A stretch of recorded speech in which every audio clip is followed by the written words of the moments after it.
Hi, I'm Dr. Cindy, and in a few weeks, starting on February 23rd, I will be teaching a course called Writing to Heal Attachment Wounds. And I wanted to share just a little bit with you today about why I decided to offer this course in this framework, and also just kind of put some possibilities on the map for you, even if you're not a writer. This isn't really a course about writing or getting published or creating a masterpiece, although some of those things might end up happening. This is a course about healing your relationship to yourself by diving into your core patterning and how you came to be in the world and how you learned relationships work. So what we'll do is we'll explore through some mindfulness practice and through some reflective prompts, as well as with some sharing and inquiry in our group, we'll explore this kind of theme of belonging. So the first time I ever experienced this really powerful attachment healing through the process of writing and sharing what I had written happened in a grief work class as part of my counseling training. And the teacher had written a book called The Alchemy of Grief, and she led us in this practice where she would give us a prompt and we would free write for 10 minutes in response to that prompt. And then with a partner, we would read our work to each other. We had the choice not to read if we wanted to, instead to just sit and hold space in silence. But the prompt that I remember really, really distinctly from that class was she had us write to "I remember," and that was it. And we wrote to that prompt for 10 minutes, and then she put another prompt on the board, "I don't remember."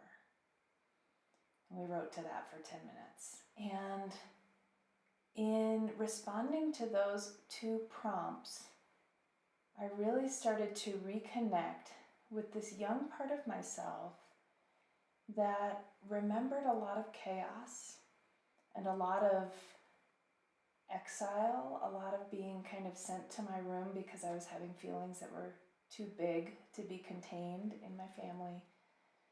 I remembered being alone a lot. And what I didn't remember were these deep, connective, sweet, soft, and gentle experiences with my mother. And I really longed for those.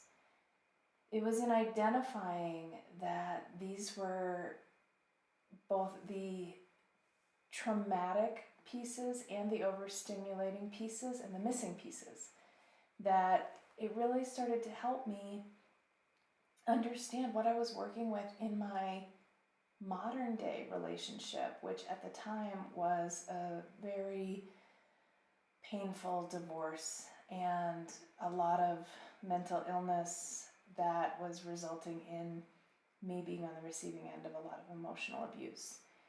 And so just starting to kind of deepen into this felt experience of loss and grief, and also of chaos and stress and fear and reactivity, really started to give me an understanding of my nervous system and how I was oriented to conflict in relationships, but also to being loved and to belonging in a family. So those are the kinds of things that we will explore together in this therapeutic group. You will not be expected to perform at any level of achievement. You don't have to write things that sound good. You don't have to write in any particular format. Welcome all run-on sentences and poor grammar and the biggest, baddest language that you need. Really, we're just using writing as a pathway to touch the truth of our own experience so that we can then wrap ourselves in this care and compassion and give ourselves the love and the connection with our young parts that we may not have gotten when we needed it so much.